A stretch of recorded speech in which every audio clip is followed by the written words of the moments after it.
Yes. The motion reads, this House believes that environmental conservation Pardon groups... me, guys, am I audible? Yes. You're audible. Galaxy One Ace.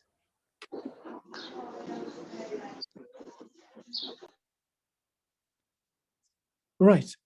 The motion reads, this House believes that environmental conservation groups should advocate for granting legal personhood to internationally recognized important environmental spaces.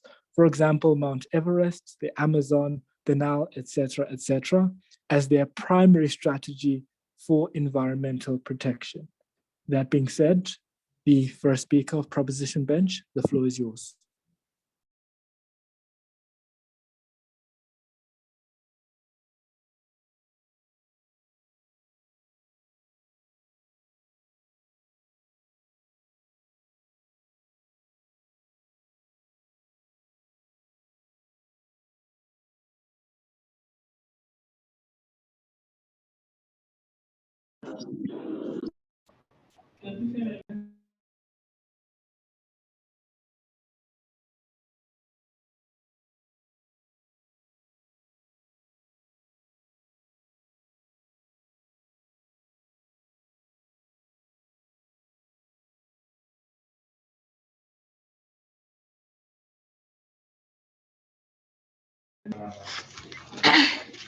I quit the House at large. As we have heard, this House believes that environmental conservation groups should advocate for granting legal personhood to internationally recognized important environmental spaces such as Mount Everest, the Amazon, and Nile River, and etc., as their primary strategy for environmental protection. So what do we as team proposition mean by environmental spaces, personhood? It means that we are going to give these environmental spaces the rights as humans, but not all humans have the same rights. So the rights that we are granting to these environmental spaces are rights to protection, well-being, and safety. Okay, so why should this be the primary strategy for environmental protection? Because the status quo has more harms than good happening in the current situation. So we as team proposition feel that it is necessary for us to grant personhood to these environmental spaces. Okay, when is it necessary to grant these environmental spaces personhood? When the problem is getting out of hand, as we have seen, many species are becoming endangered and slowly and gradually becoming extinct. And when we don't want species to become extinct, because as we have seen in the status quo, many species are endangered and slowly and gradually going to become extinct. And also when environmental spaces have been exploited to a certain extent, such as the Amazon, it is people are cutting down trees, so it is gradually becoming deforested. Discussing deforestation. Okay, so and also the absorption of carbon dioxide in the Amazon is low, and that's why we want to grant, which is problematic in the current situation. That is why we want to grant these spaces environmental personhood. Okay, so moving on to my contextualization, how does the world look like? We understand that we have legal institutions that are trying to help put out laws, but we as team proposition feel like these laws have failed because we feel like these legal institutions have not really helped, because we can see the results. Trees are being cut down but nothing is happening because the law that is being put out there is not really strong, and that's why we feel like we need to grant these environmental spaces personhood. Okay, So moving on to my characterization. So what are the problems that we are facing in today's world? Many species are becoming extinct, and our environmental spaces are being exploited. As I said earlier, the Amazon, the trees are being cut down so that the carbon dioxide that is being observed is not really high.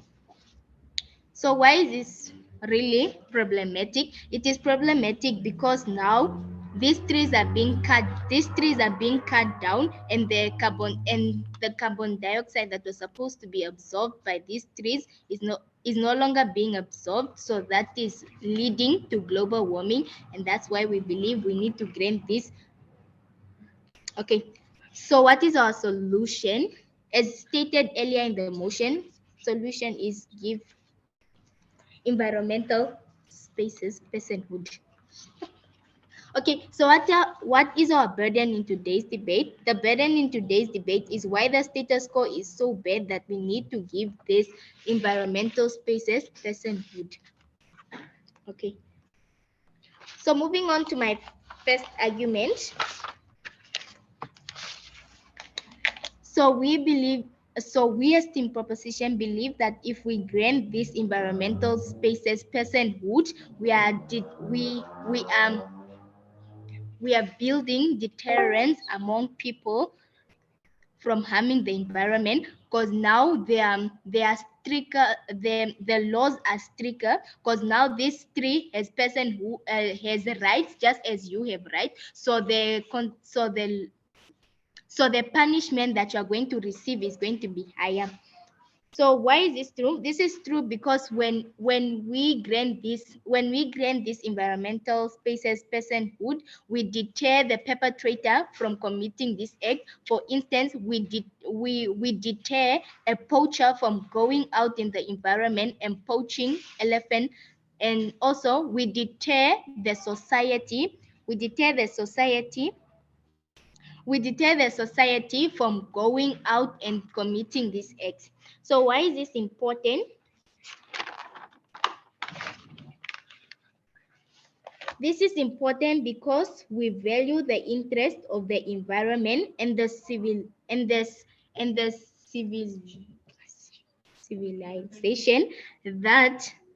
that exist in these environmental spaces, because we have a group of native people that live in specific environmental spaces. So when we don't protect these environmental spaces, we are actually endangering these people, because these are their native homes.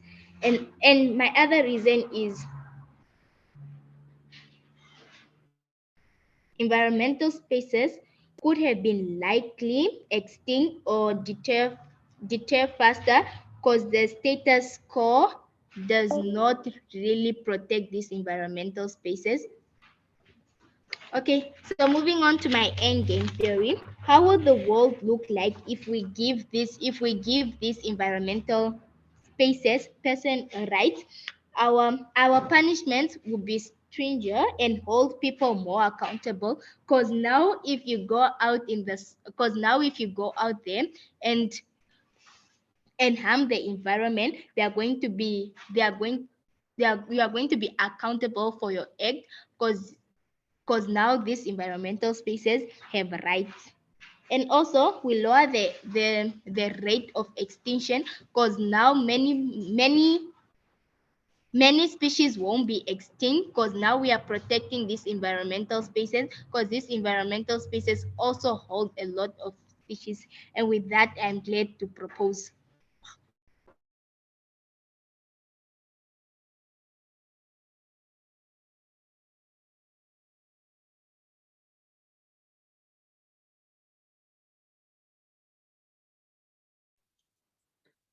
All right, we thank the first speaker from Proposition Bench for that speech.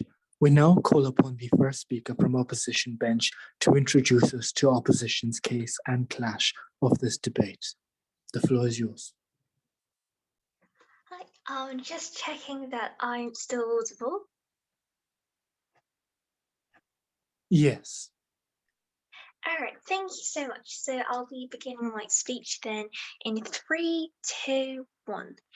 What needs to be understood is that this motion is highly unlikely to work in countries like Brazil, where they're not committed to the protection of the Amazon and they're notoriously bad at holding illegal logging companies accountable. And furthermore, countries like Mexico and Ecuador even assassinated environmental activists. We don't think this side of the spectrum of countries were taken into consideration by Proposition's case and policy. So where are we clashing with Prop so far? It's on this idea of which approach is going to best cater for the environment and also the indigenous people. We are disagreeing that the people can actually be protected and that actual change can be made through Prop's policy. And we'll be showing you in our case why we are the best side to do that. So what's this debate really about? Two core questions. Firstly, how can environmental conservation groups' aims best be achieved? And secondly, how can a perception of the environment and its groups be best upheld positively? So what's opposition standing for? We believe that legal personhood is a good concept, but we don't think it should be a primary strategy, and we would prefer to campaign for more progressive and also incremental policies. And firstly, we need to recontextualize two parts that weren't very well done in Prop 1.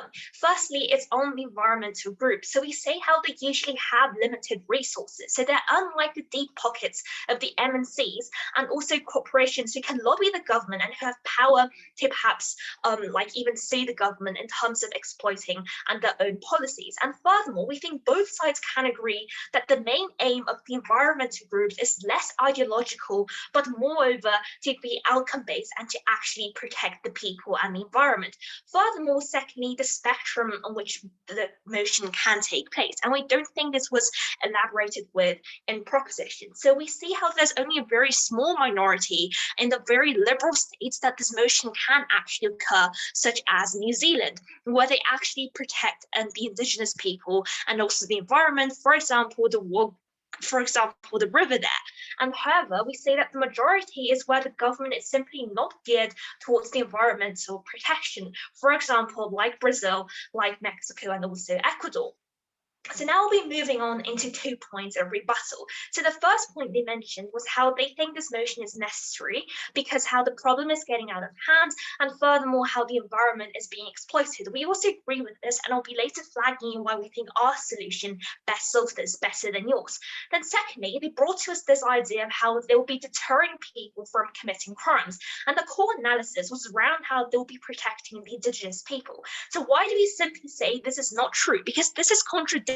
Because when you give them legal personhood, then it means that the indigenous people themselves can't even use the environment for their own good and for their own self-sustenance. So we don't think you're protecting any vulnerable actor at the end of your speech. So at the end of my rebuttal, why do we say so far from this we are already winning? Because strategically, we don't think that Proposition's policy can actually achieve the goals they're aiming to do, which is protecting the environment and furthermore, the vulnerable indigenous people. So now we're moving on to my first core question.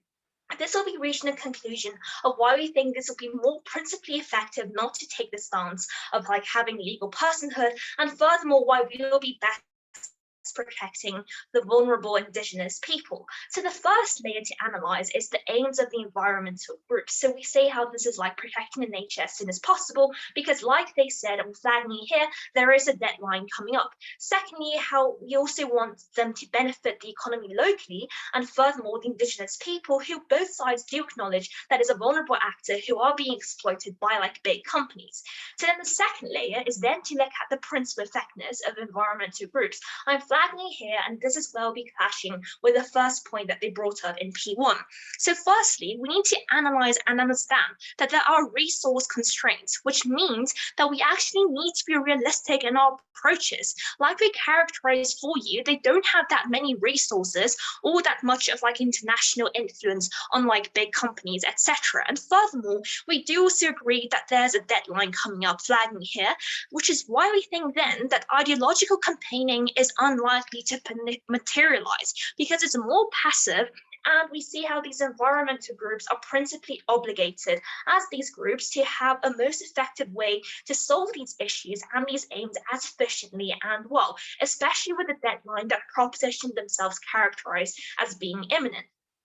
So now the strategic relevance of this is going to be made through doing a way up. So in our worst case scenario, through the second layer, we'll be simply making some kinds of delays, and we will be giving humanity more time to solve these issues. However, their reality is that these environmental groups are stuck in legal battles that they can't win due to resource constraints, or the environment and the indigenous people continue to suffer, and they don't actually fulfill the principal obligations, and nor are they any way effective in terms of solving their own problems. Now let's move on to the third layer of this core question. This is where we talk about the protection of human actors. And even if the previous two layers are going to be refused by proposition, this is still going to stand. Because firstly, humans have the right to use the environment for their own sustenance. So even like if proposition's argument is based on like the goal to preserve the environment, so like humans can use it for longer, which is why we think this is contingent on both sides of the debate. And I'm once again flagging you here when you mentioned how you want to protect the indigenous people.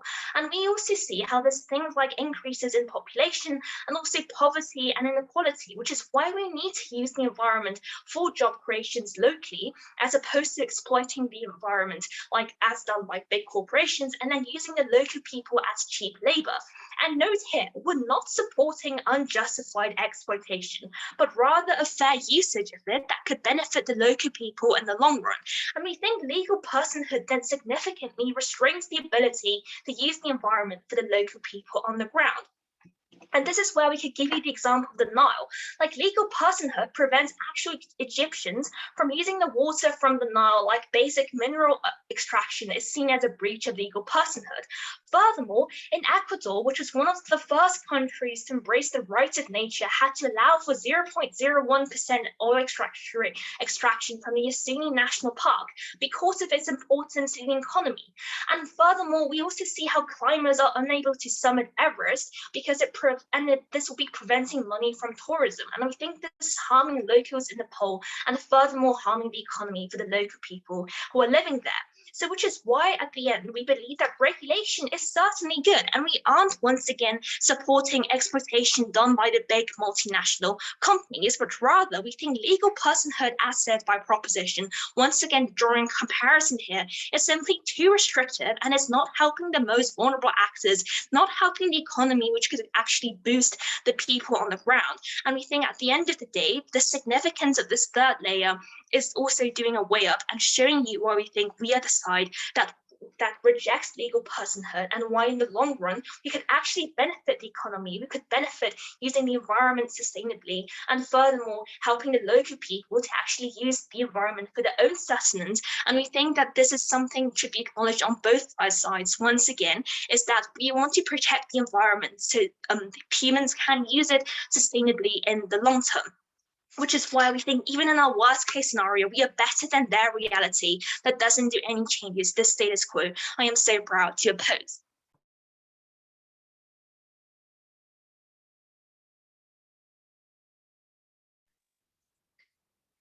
We thank the first speaker from Opposition Bench for that speech. We now call upon the second speaker from Proposition Bench to continue their team's case.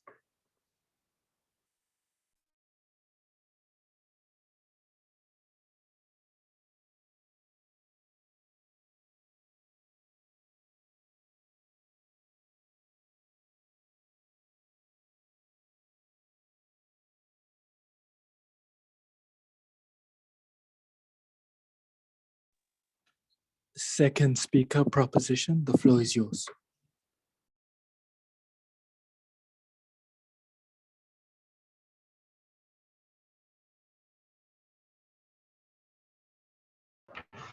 Good morning, ladies and gentlemen. I'll be starting my speech in 3, 2, 1. So basically what we need to understand within today's debate is that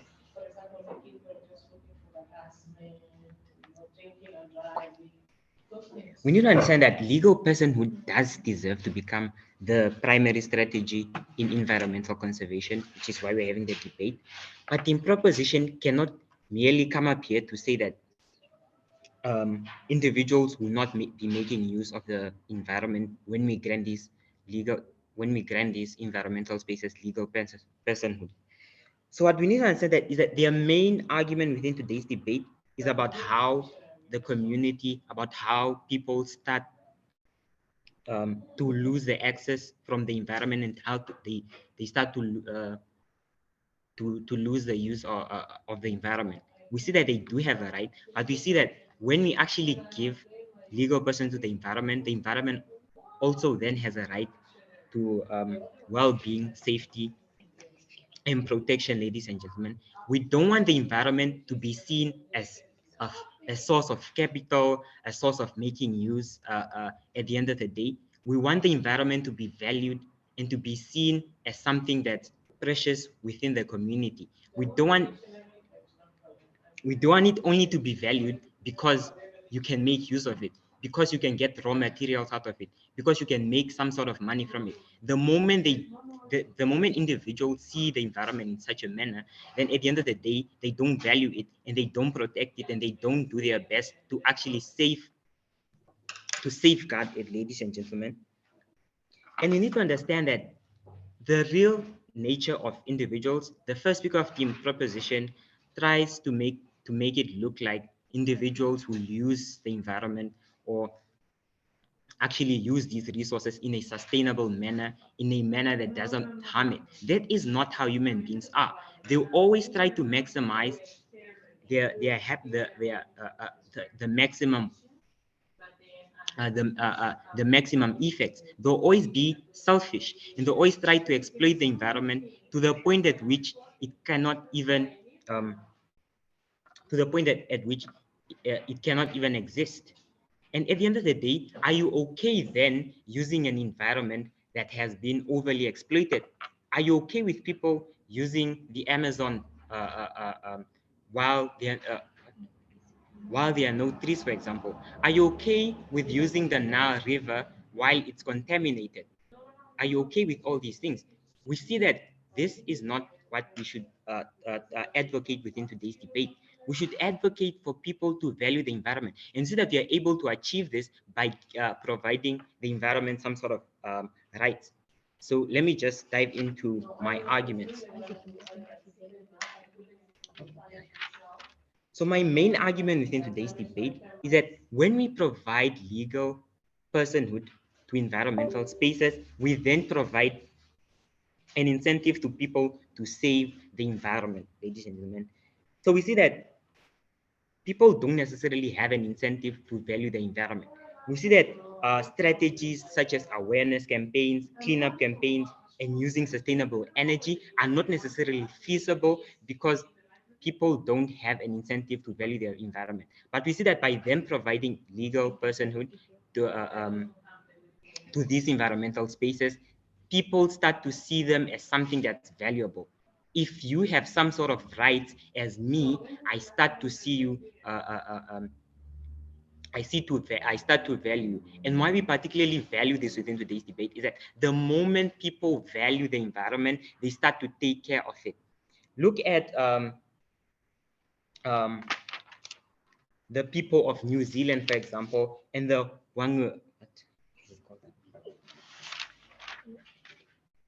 Wanganui River they make use of. Because they value it and because they care so much about it, they're then able to take care of it. They're then able to use it in a way that doesn't harm it. And we need to understand that when this river was actually provided legal personhood, things started to change, ladies and gentlemen. We see that it then became better. People actually, they didn't lose the access to the river. At the end of the day, they still use the river, but they then started to value it. And also we need to see that by them providing legal personhood, it also rings bells in the minds of the individuals. They see that environmental crisis is a problem and they then start to take care of the environment. This is what we want. And is it by then people caring for the environment? This is something that's particularly important within today's world, because we then also elongate the existence of human beings themselves. We can't be living in a world where the environment is overly exploited, ladies and gentlemen, where trees are cut down, carbon dioxide emissions we don't support this. We see that the environment should have the right to decide, and also the rights to stand up for itself, and also decide that it can't be overly exploited, ladies and gentlemen, to also then benefit individuals at large.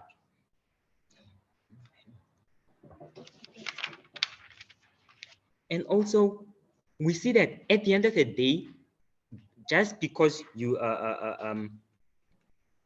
grant legal personhood to these environmental spaces doesn't necessarily mean you deal away with all the other strategies. We see that by then providing legal personhood as the main and primary strategy, these other strategies also then become feasible because people value the environment. They see that the environment is right. They see that it is a problematic matter. People then start to sort of take these things more seriously. We see that there are so many campaigns that have been implemented, but they are not so effective because at the end of the day, nobody cares about the well-being of the environment at the end of the day. But the moment you grant this legal personhood, individuals realize that it is very important for them to care for their environment. And also, this is actually the right time for us to then act now, because at the end of the day, we have seen so many chances where we are able to provide, to actually provide some sort of safety to environmental spaces, and also to, but then we didn't, and at the end of the day, species got extinct and the worst started to happen. Look at the time we had a chance to save the dodo. We didn't act, but we see that by then acting now, granting this legal personhood will actually be effective. And this is the world we are trying to achieve, as opposed to team proposition, who only cares and values individuals using the environment to benefit themselves. This is not how it should be seen. It should be seen as individuals safeguarding the environment, protecting the environment, and then benefiting from it at the end of the day. This is the world we are trying to achieve as team proposition. So we then also strengthen the idea of what this is supposed to be. So thank you. I rest my case with that.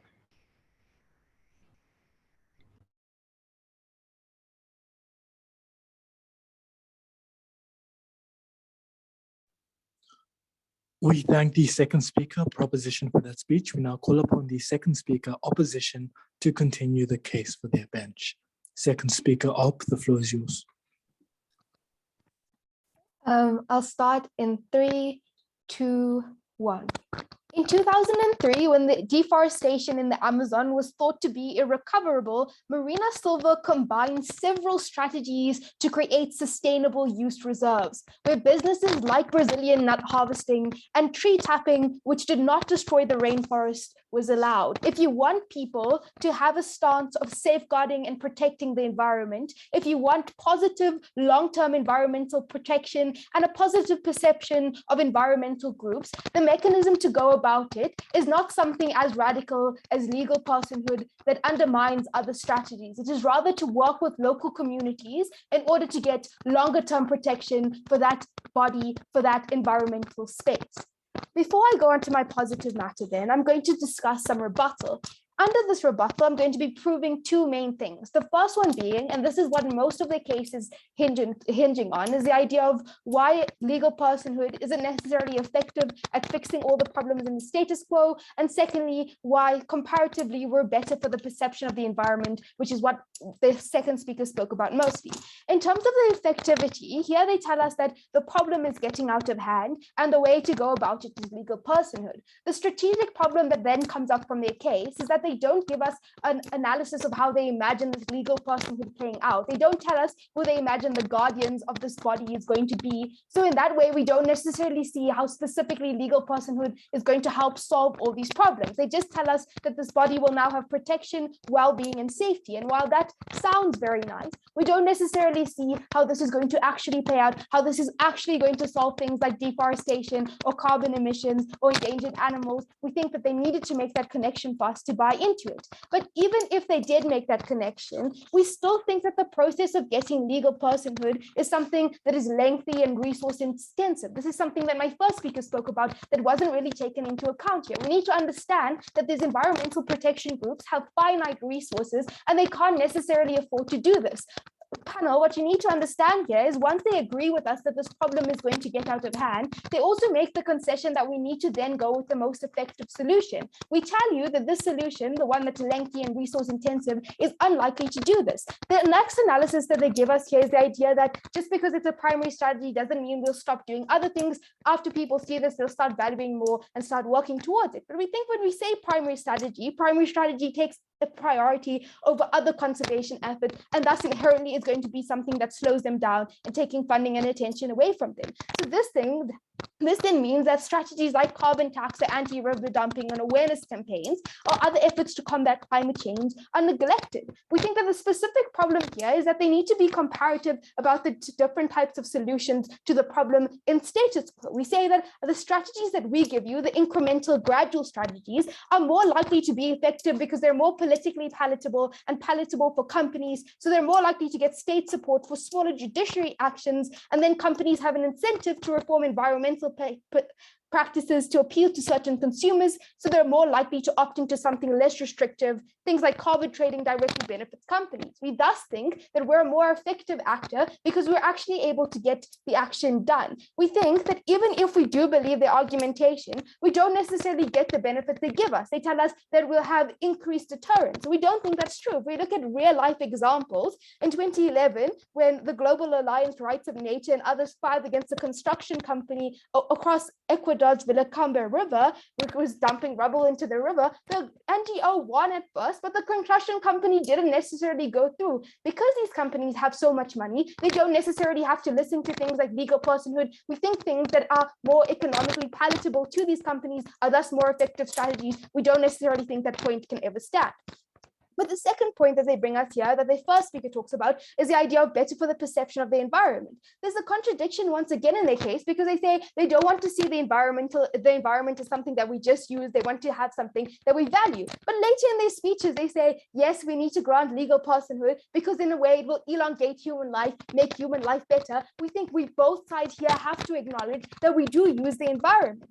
We think that the characterization of humans is also something that's quite unfair. They say like, oh, no one cares about the environment, but when we give legal personhood, it will. We don't necessarily see how that plays out. If people don't necessarily care, why would granting international bodies legal personhood change how they react to local bodies? We don't necessarily think that they get that benefit. We don't necessarily think they get that idea of like people having more of an incentive to value the environment. We think on our side, when we allow people to use the environment in sustainable ways, we still do it. We think that we don't necessarily have to defend exploitation here. We still will have regulations and rules. We think that we're better for that. This rebuttal then proves why it's ineffective, and secondly, why we're better for perception of the environment. But on that second point, my positive matter will mainly deal with that.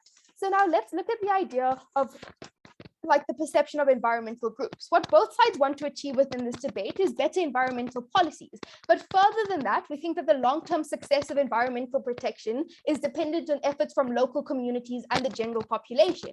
We think that in order to gain the best environmental protection, the perception of environmental groups is something that's important. They've also told us that they value people having a good perception of the environment. We think that we both want to achieve this. The implementation of this policy, however, alienates individuals and thus limits the scope of potential support for the environmental group. How does legal personhood alienate the general population? Firstly, we think that when you advocate for something as radical as legal personhood, those against the concept, be it the government or corporations, are likely to attempt to demonize the group and present it as something that hinders economic progress within the country because it's less politically palatable.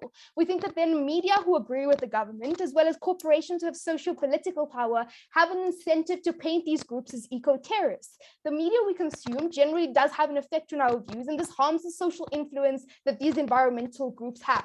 We think that these environmental groups are then viewed as extreme, which hinders other things they can advocate for in the future. This also clashes with the idea of, oh, in the future we'll have like better, this doesn't have, like, just because it's a primary strategy doesn't mean that other strategies will be neglected. We say they will. We think that even if government and major corporations agree with these groups, let's say we're in an ideal situation, We think that radical environmental action may still affect local businesses, jobs, and activities and create hostility from the general population. We think that this is likely to result in individuals seeing environmental action as something that is inherently negative or ineffective, like an unnecessary waste of resources. Why do we think then this is harmful? We think that the support of the population is essential for the success of environmental goals. We think that conservation groups recognize the need for this when they advocate for environmentally friendly attitude towards sustainability and environmental protection, especially considering the need for cooperation to achieve this goal, like carbon emissions and recycling, and the support needed to rally against unsustainable populations.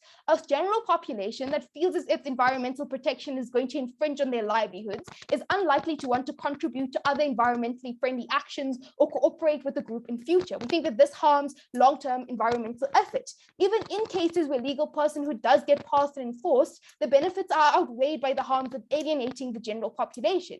We do acknowledge that there may be backlashes against other forms of environmental protection as well, but we think it's comparatively heightened because legal personhood is something that's so restrictive. A legal framework already exists for other mechanisms like carbon tax and greater standards for river dumping. We think that advocacy that doesn't threaten the livelihoods of people while still ensuring the protection of the environment is the most sustainable option. The significance of this argument is we achieve the benefits that they want to get. They want a better perception of the environment. We engage local communities towards an attitude of sustainability. Side opposition is this only side that can win this debate.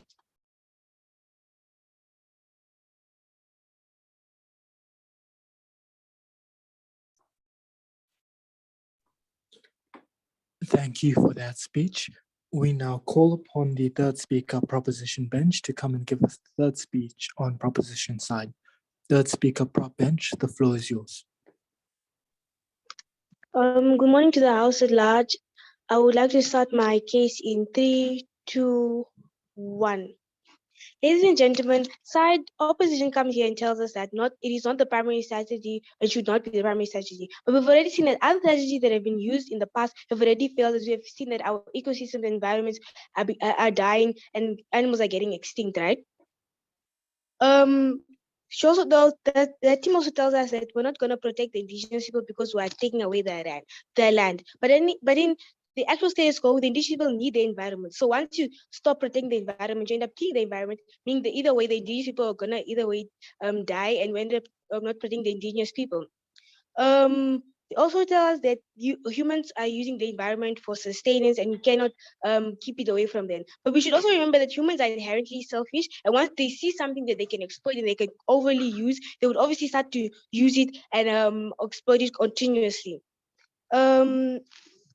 They also tell us that they're going to start working with the community, but we see that we've already been working with the community, and the community clearly does not care about the environment because they don't see it as something that needs to be cared for. But once you give it legal personhood, they start to see it as a person, and they start to see it as something that they need to protect. They start to see it as that thing, right?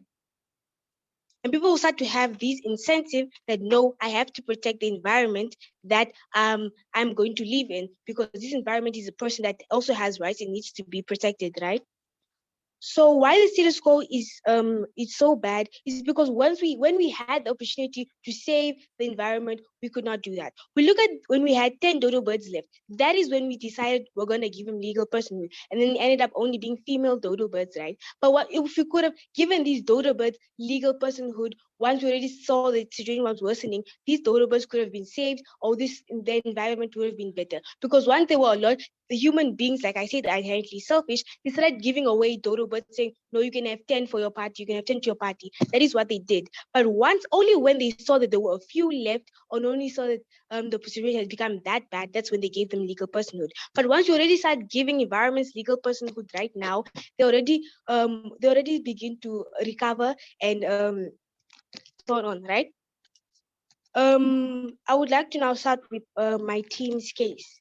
My first speaker already told us in this debate that why we are giving these environmental places legal personhood is because the problem is that these places are endangered and we are continuously exploiting them. But once you give them legal personhood, you end up showing people that no, these places need to recover and rebuild themselves, right?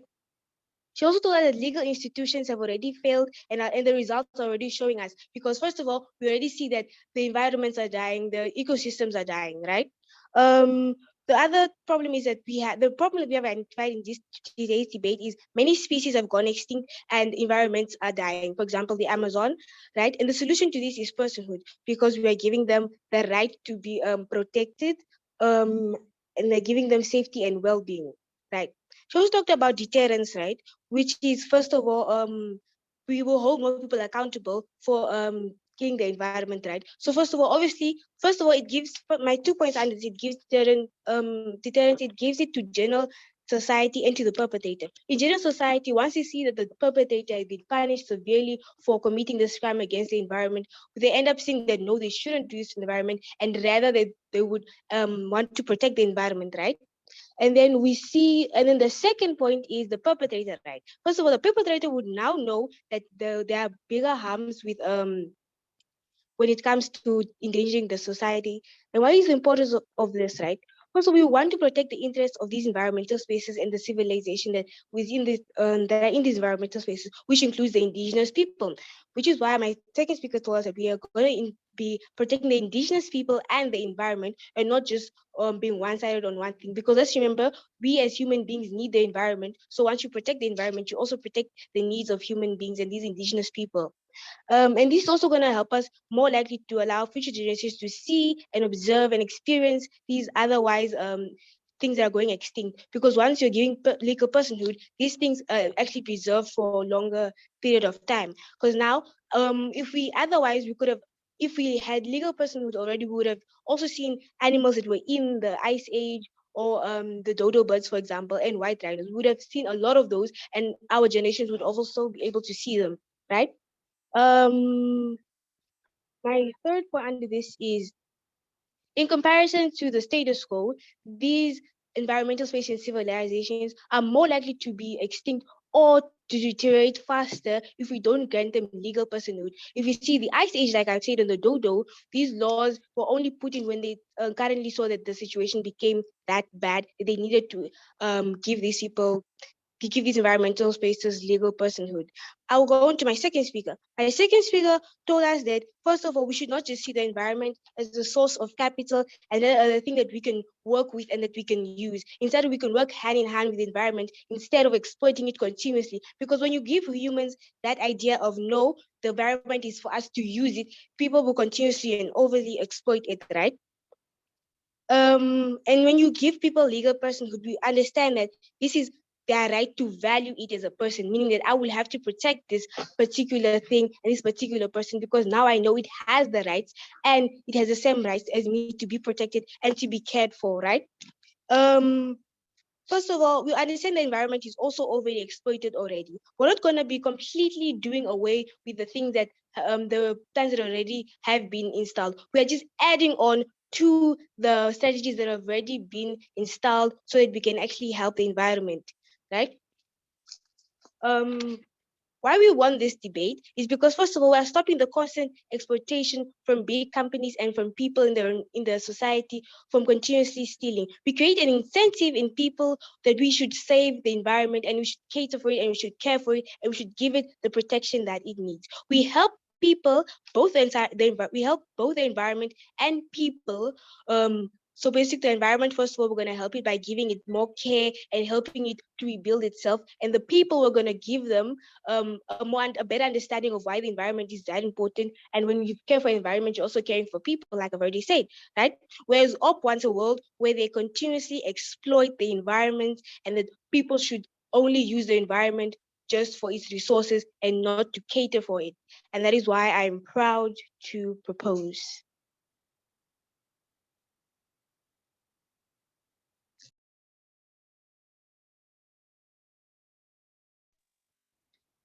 We thank the third speaker from Proposition Bench for that speech. We now call upon the third speaker, Opposition Bench, to come and continue the case for opposition. Third speaker, the floor is yours.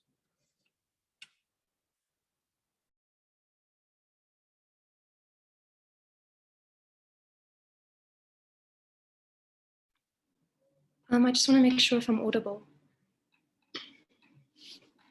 Yes.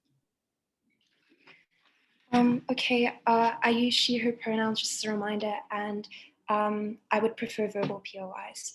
Okay, I'll be starting my speech in 3, 2, 1.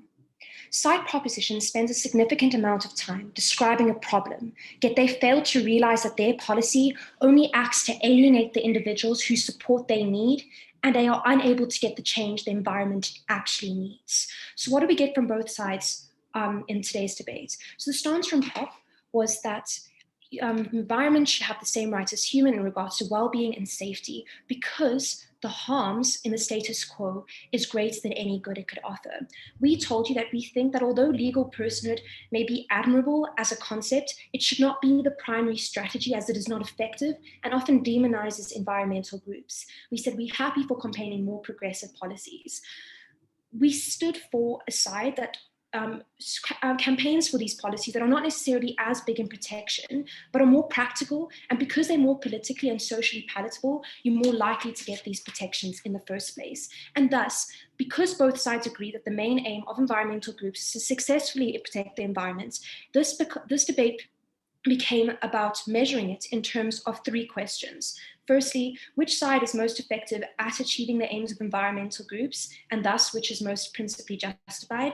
And secondly, which side best upholds a positive perception of environmental groups, i.e. which side fosters a positive relationship between environmental groups and those who they advocate to? But moving on to the first clash. So the question was, is this policy principally justified and effective at achieving the aims of environmental groups? So the claim we got from side proposition was that they proved that there was a certain necessity, and that they claimed that by the virtue of the ineffectiveness of the status quo, this policy should be justified and is thus effective. We gave you, I'm going to prove to you under this, how this is not true, how we believe in the status quo can be effective as well. And because of how it appeals to the incentives of entities and those who they support, we think that we are able to be effective in status quo. Furthermore, I'm going to show you how necessity is not sufficient in justification if it is more ineffective than the status quo. So moving on to my responses. Firstly, we do not think it's true that the status quo is ineffective at achieving any environmental goals. We have seen success in some policies of the status quo, for example, the Amazon that my second speaker talked about, and also like EU border carbon tax, which is taking significant steps towards decreasing the emissions of carbon dioxide into the atmosphere. Secondly, we think in situations where it hasn't worked, or the reason for the rising of the environmental crisis has nothing to do with the actual mechanism, but rather the lack of political and social support. For example, my first and second speaker told you how the political situation in Brazil, for example, the ruralistas, was extremely detrimental to environmental legislation. This leads to 2 questions in the form of a comparative. Why is this political and social support so important, and why does the support only exist on our side? So we think, firstly, political support often dictates the success of attempts at legislation. For example, if it's not going to be supported politically, it's not likely to pass in a court of law. Secondly, we think social pressure acts as a motivator politically due to the desire to appeal to potential voters, and also for companies, similarly an incentive, to appeal to potential consumers. So why does the support only exist on our side? Well, we think legal personhood is a zero-sum game. Often land is barred from any productive use, as our first speaker said, which often doesn't appeal or align with political interests or corporations' interests. Secondly, if individuals see efforts as harmful to their jobs or their economy, they're unlikely to support it either. Therefore, our side, where policies are more palatable, allow the environment and the economy to coexist in a sustainable manner is more likely to get that support in the first place. We think even if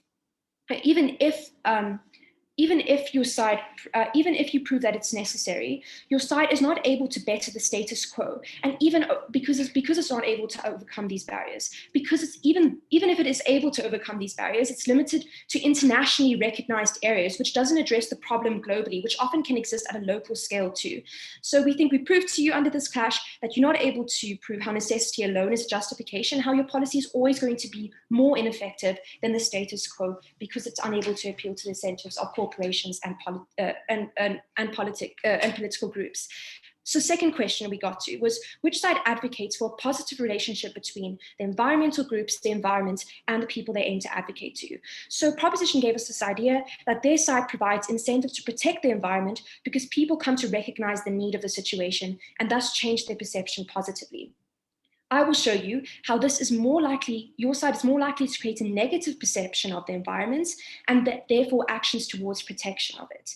So the proposition 2 tells us how humans are selfish and are therefore are more likely to exploit the environment rather than work towards sustainability. But they don't show us how legal personhood changes that. All we get is that individuals are going to have an epiphany and see the severity of the situation. To this, we have the following responses. Firstly, how does implementing, for example, carbon tax or having more conservation areas or awareness campaigns not allow people to see the severity of the situation? We never got a distinction between how legal personhood changes that perception in such a radical way. We believe, we think that our side is more effective because you're able to tackle individual goals with realistic aims. Because when legal personhood becomes the primary strategy, you eliminate the awareness behind why those environmental actions are being taken in the first place. We think when individuals are unable to see the exact reasoning behind an action, they perceive it as radical. Legal personhood does this because the strategy doesn't have a clear aim or goal or even intention behind the action. For example, something with carbon tax, it is clear to the general public that that is aiming to decrease the amount of carbon in the atmosphere. Similarly with anti-logging campaigns, right? People thus see legal personhood as an action that is invasive and unwarranted because there's a lack of awareness for the reason behind such actions. Your side worsens it as people see the action as extreme and don't understand why it is being implemented in the first place. So why is our side better for this? Because we still balance it with other strategies, whether this is awareness campaigns or advocating for stuff like carbon tax or carbon caps. These are strategies that have a clear aim and intention and are more palatable socially and thus are less likely to demonize the environment and to demonize these actions. Therefore, you're likely to get a more positive relationship between individuals and the environment and how they interact with change in the first place. So this shows you how your side negatively impacts this relationship and how our side is better able to foster this relationship. But a second argument that we got in there, a second response that we got in their third speaker was how when individuals see the environment as something that can only be used for capital, they're unable to see it as something they can preserve. However, we think the opposite, that we think that we are actually better for this. Why is this so? Because if you believe or buy into the incentive, into the reasoning that people are selfish individuals and are unlikely, to go towards environmental change, we say when you see land or environment as a way of getting or gaining capital, they're more likely to preserve it. Why? Because with that selfish intention, they're more likely to see the environment as something they need to preserve in order to make sure they can continue gaining capital from it. We think on our side, we appeal to that, of which you said, and we're more likely to preserve the environment in that way. We think thus, when you equate the rights of human to the rights of nature, you are unlikely to get this change or this radical change in perception that your side claims to get. We think on our side, we're able to protect the environment. We appeal to the incentives of environmental groups. That's why I'm so proud to oppose. Thank you.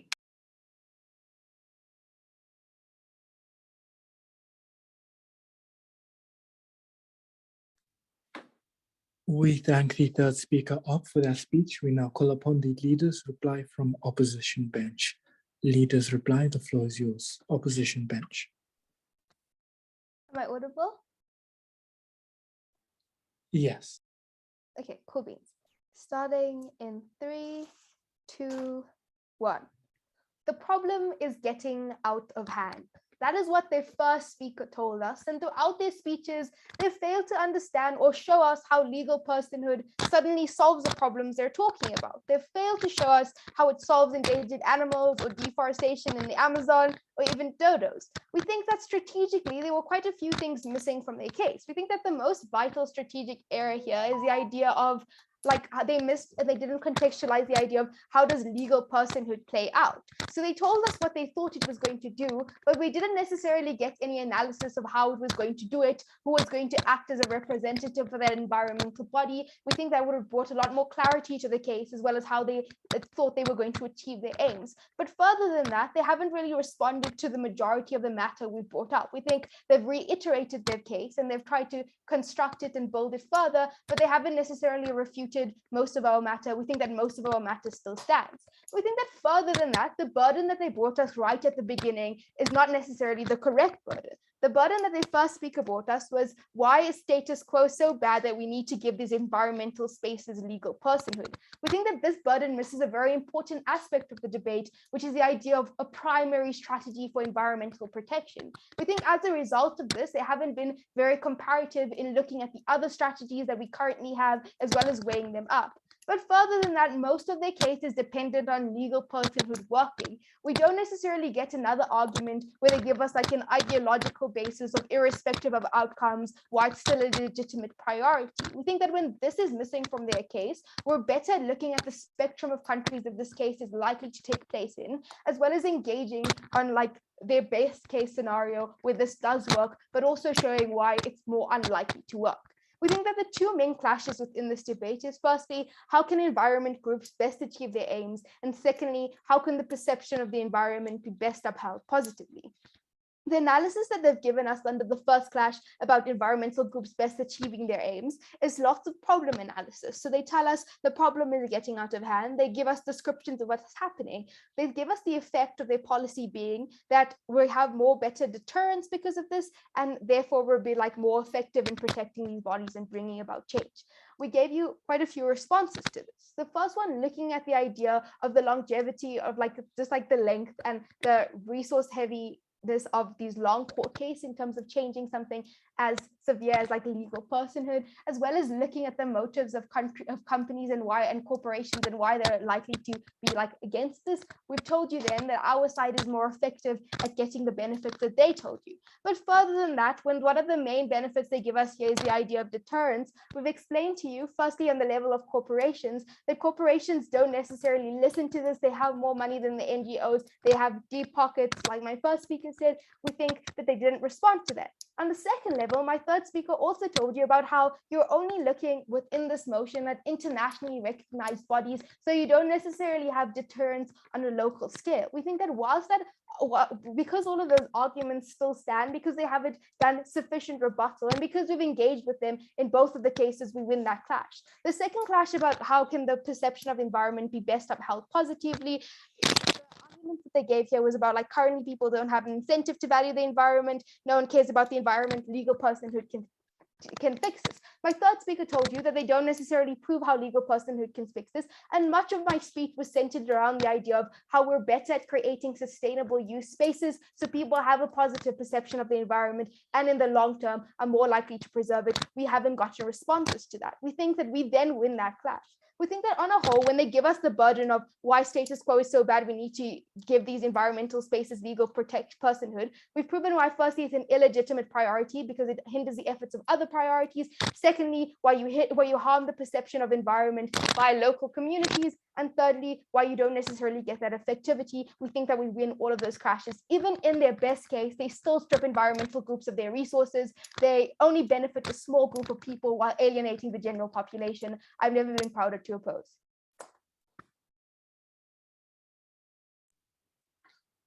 We thank opposition bench for that leader's response. We now call upon the leader's response from proposition bench. Proposition bench, leader's reply. The floor is yours.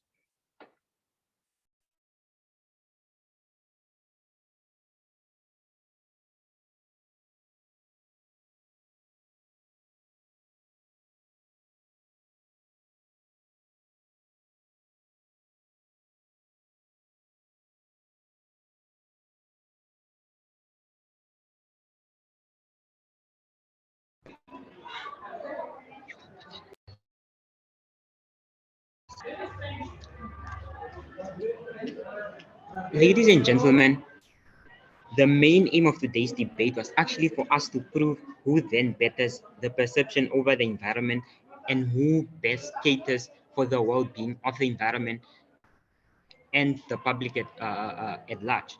Ladies and gentlemen, what we have told you within today's debate is that we then cater for all these things because we then allow people to have an incentive to care for the environment. We see that people are more deterred from harming the environment. At the end of the day, this will then lead to the environment being more safe, ladies and gentlemen. And we also told you that should the environment be safe, at the end of the day, individuals are also safe at the end of the day. And you see that we told you reasons on why this should be prioritized as a primary strategy in environmental conservation. We told you that this should be prioritized because at the end of the day, even though we do have existing strategies, these strategies will be worthless because people at the end of the day don't necessarily have an incentive or they are not necessarily deterred from harming the environment at the end of the day. Team opposition, on the other hand, then only responded by saying that people with their selfish nature will care for the environment and because they see that they do need to care for the environment to make use of the resources. We see that this does not happen. Team proposition is basically painting a utopia, and we responded to you by saying that at the end of the day, when you do want to get benefits for yourself, you overly exploit the resources and the environment is harmed. And he told you that this is what we are seeing within the status quo itself. So at the end of the day, the perception towards the environment and how it should then be cared for is changed with on our side. But rather, team proposition didn't necessarily tell us how they then cater for this idea that we have provided to you within today's debate. So team proposition also tells us that other existing measures are effective, but they then didn't give us further analysis on how they're effective, on how they've worked out in the status quo. Because we are seeing animals and and species are still getting endangered, ladies and gentlemen. So at the end of the day, we see that you should then vote for our side because we best cater for the environment. And the moment we best cater for the environment, the individuals at the end of the day are safe, which is what we have told you within today's debate. Thank you.